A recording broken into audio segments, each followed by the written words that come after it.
My name is Kayona, a 30-year-old housewife. 2 years ago, I married my husband Naoki, who is 6 years older than me, and since then, we've been living in his parents' home. In this house, we live with Robert and Barbara. Both are in their 60s, and thankfully they're in good health and full of energy. Being energetic is generally a good thing, but Barbara loves to go out and have fun. I don't know if it started when I moved in or if it's always been this way, but she hardly does any housework.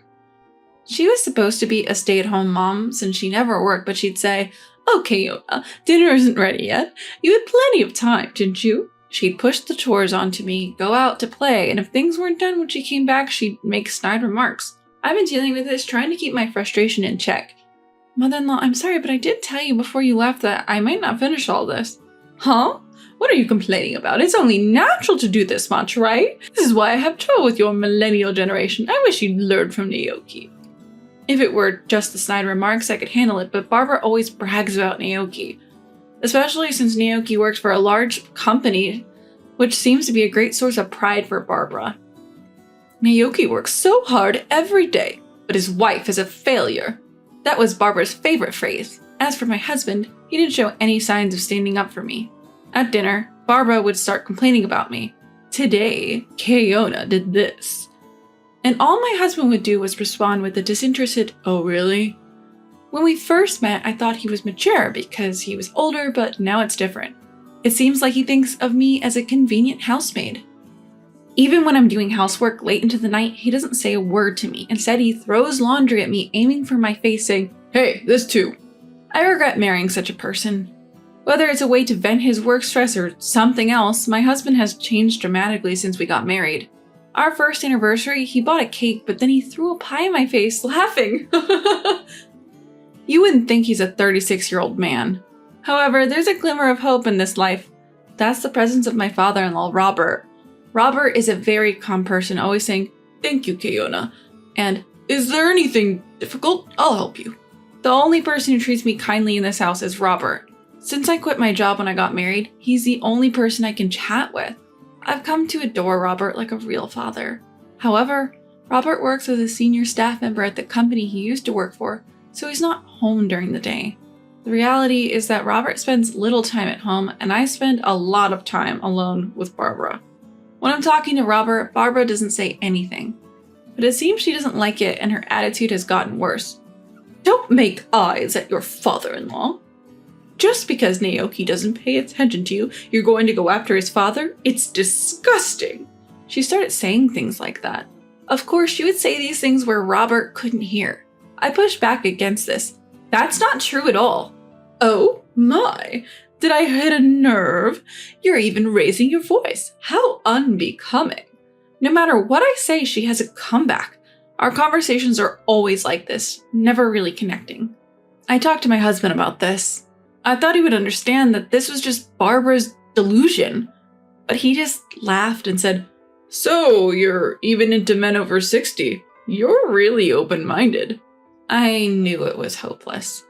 I had no expectations that my husband would do anything about the housework or Barbara's bullying, but I never expected him to say something like this.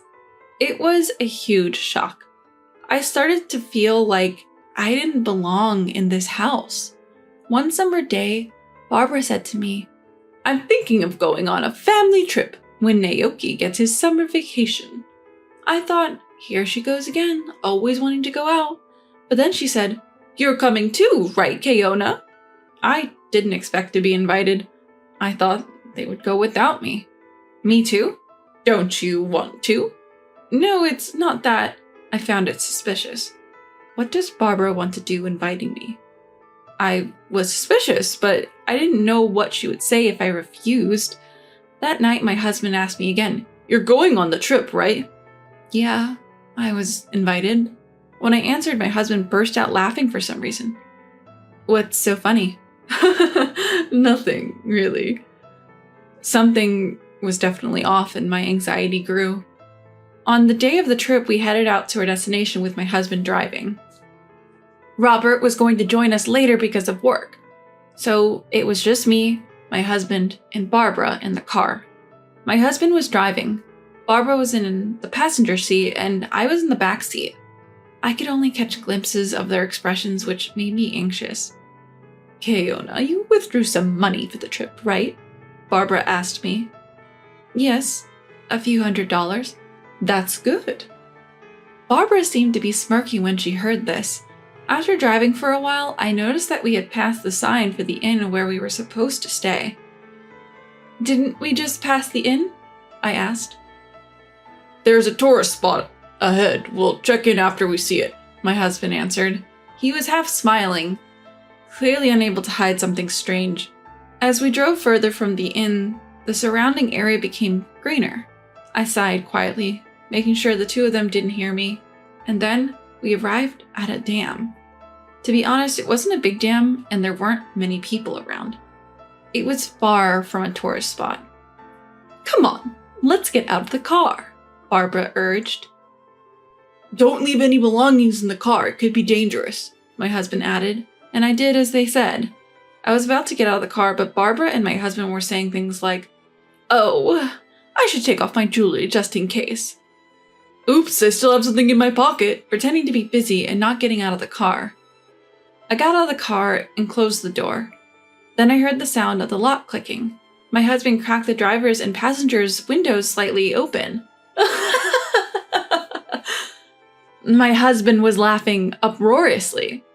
"Oh, Keona, what are you doing getting out here? Are you planning to stay here tonight?" I was furious at Barbara, but I held it in. "What do you mean?" I asked, trying to stay calm. "You got out on your own, didn't you?" My husband was laughing so hard he was holding his stomach. My wallet and cell phone were all in the car. Everything had gone according to Barbara and my husband's plan. "Well, Keona, enjoy yourself," Barbara said with a smirk. "Eat some grass and sleep outside." My husband, holding my wallet and flipping through it, closed the window. His laughter faded away, and then my husband and Barbara drove off. "Well, they're a handful, and it's hot," I muttered. It was the height of summer, and I was at risk of dehydration, but I wasn't panicking at all. An hour later, "Why are you here?" My husband was shocked to see me. Yes, I was in the lobby of the inn where we were supposed to stay. "Are you a ghost? Did something happen at the dam?" Barbara looked like she was about to faint. I thought about pretending to be a ghost, but decided against it. I'm not a ghost, and I'm staying here tonight.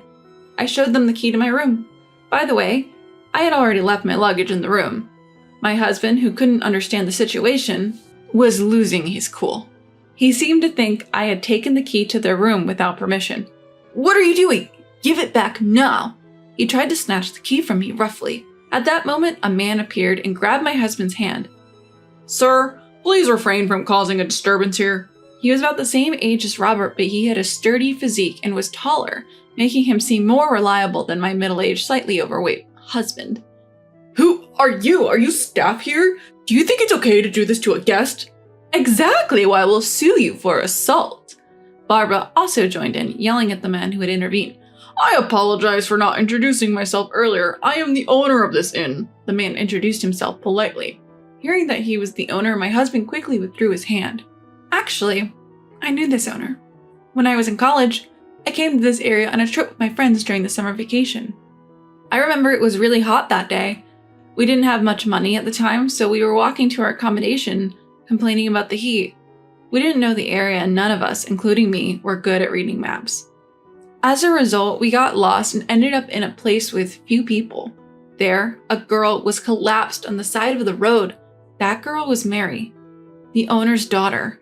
We quickly called an ambulance and took care of her until it arrived. The next day, the owner came to the small inn where we were staying and thanked us profusely, saying, "You saved my daughter's life. Thank you so much." He also said, "We run an inn too, so we'd like to invite you next time you come. Of course, you don't have to pay." Since then, my family and I have visited the inn several times. That's why I knew the owner of this inn. The owner, who was reprimanding my husband and Barbara, was polite and courteous, but I could tell he was very angry. In fact, both the owner and I knew about this low-level plan of Barbara and my husband from the beginning. I noticed their plan 2 weeks ago. I thought it was suspicious that they invited me on a trip, so I set up a voice recorder in the living room. I targeted the times when my husband and Barbara were alone. such as when I was taking a bath or doing laundry, and their plan came to light. How about we leave Keona somewhere? That would be hilarious. Oh, how about here? There's a gym about an hour's drive from the inn. I was shocked when I heard it. I immediately called the inn and consulted with the owner. I told him everything about the situation I was now in and what was planned for the future. The owner was very angry. His own daughter had once collapsed in the blazing sun, so he was even more upset. And today, the owner, who knew the situation in advance, had arranged for my pickup. After waiting for my husband and Barbara's car to leave, he had me ride in the inn's shuttle. By the way, the driver was Mary from that time. I got my license. Let's go for a drive next time. We're driving right now. Oh, great. We chatted happily, bought some local specialty ice cream on the way, and arrived at the inn.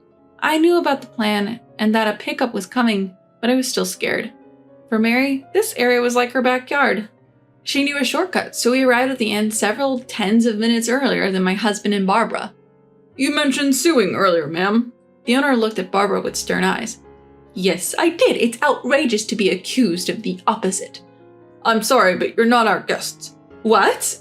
Don't mess with us. My husband and Barbara both lost their tempers. Your and your mother's reservations have been canceled, I added. You! Who do you think you are? My husband was about to lose his temper again, so the owner restrained him. Keona did nothing wrong. We, the inn, canceled your reservations. What do you mean? If you left a woman alone at the dam in the mountains after stealing her wallet, wouldn't you be the perpetrators of a crime? We can't allow such people to stay at our inn. We also call the police. At this, my husband and mother-in-law became even more furious. What are you talking about? This is no joke. Don't you think you can get away with this? I work at our company, this little inn in the mountains. Just then, Robert arrived late. Hey, what's going on here? Sensing the tense atmosphere, Robert looked around at everyone and asked, What's going on here? These inn people are weird. Let's stay somewhere else. They're incredibly rude. Barbara and my husband appealed to Robert. Rather than listening to the agitated pair, Robert started asking me and the owner about the situation. And when he heard what had happened, he was furious. You idiots! It was the first time I had seen Robert yell. How embarrassing! I can't believe we're from the same family. You two, get out of here now! My husband and mother-in-law were taken aback by Robert's outburst. Get out? Where to? Another inn? Barbara said something so stupid that he added, From here and from home. Wait a minute, that's not possible, Dad, my husband said with a wry smile, but Robert was firm. You're disowned. Get out now. Don't make me say it again. He pushed my husband away. Then, the police really did show up, and my husband and Barbara turned pale. The owner and I explained the situation to the officer. I also had a voice recorder, so I played back the conversation for them. My husband and Barbara started crying, but Robert quickly said, Quiet down, you're disturbing the inn. Officer, please take them away. It's not like that, officer. We didn't think it would be such a big deal. It was just a prank, my husband and Barbara said, but the officer's expressions changed. A prank? Are you serious? Don't you think that your little prank could cost someone their life, especially your own wife? They were scolded harshly. They weren't arrested because it was a family dispute, but Barbara and my husband were pale throughout. This isn't over. Keona's feelings will determine your future, understand? With those final words, my husband and Barbara, still pale, went home. Afterwards, Robert seemed apologetic the whole time. He kept repeating, I'm really sorry. I can't apologize enough for not noticing the unpleasant experiences I had been having and for the terrible ordeal I went through today. He also deeply apologized to the owner of the inn, saying, I'm sorry for this. Despite being in a position where we always receive your hospitality, we caused such trouble. Actually, this owner is a businessman who runs several other companies and is also a client of the company where Robert works. Without knowing any of this, my husband had boasted, I work for a big company. I'm glad I was able to punish my husband and Barbara, but it's also very scary to think what would have happened if I hadn't known about their plan in advance. I prayed that being scolded by the police would make them realize the gravity of the situation. After returning from the inn, I divorced my husband, of course. I also demanded a hefty alimony. I hope they reflect on their actions and don't do the same thing to anyone else in the future. By the way, I heard that Robert and Barbara also got divorced. Robert cut ties with my ex-husband and kicked him out of the house. My ex-husband was advised to resign due to the incident. Apparently, his workplace bullying had already been a problem. Just as he had been nasty to me, he had been harsh to his juniors and colleagues, and it seems that the HR department was planning to take action anyway. I'm disappointed in myself for marrying such a person. My ex-husband, who lost his job, seems to have been working hard to find another one, but it's not going well. He should be in a managerial position given his age, but he doesn't have that track record at his previous company, and he can't clearly explain why he left. Barbara was kicked out by Robert and seems to have turned to relatives at her parents' home. But she's rumored to be a spendthrift who loves to travel. They fear she'll deplete their savings if she comes to live with them. I think she should get a part-time job or something since she's still in good health. I also left my in-laws' house and I'm living alone nearby. I'm still in good terms with Robert, and sometimes I consult with him about work problems. And I, who was a stay-at-home mom, started a new life. When I was job hunting, I was approached. Kayona, would you like to work at my company? It was from the owner. He was very concerned about what happened to me afterwards. He seemed to be looking for a position in his company where I could work. I was happy to accept. I was very grateful. Thank you so much for doing all this for me. No, we're the ones who should be grateful. We can't thank you enough. I feel like I've already repaid the favor from that time and need to give back the change. The company he introduced me to is a reputable company that meets labor conditions. It was a surprise on top of a surprise.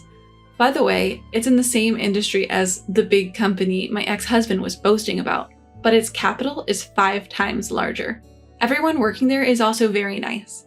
I'm having more fulfilling and enjoyable days than when I was struggling with my married life.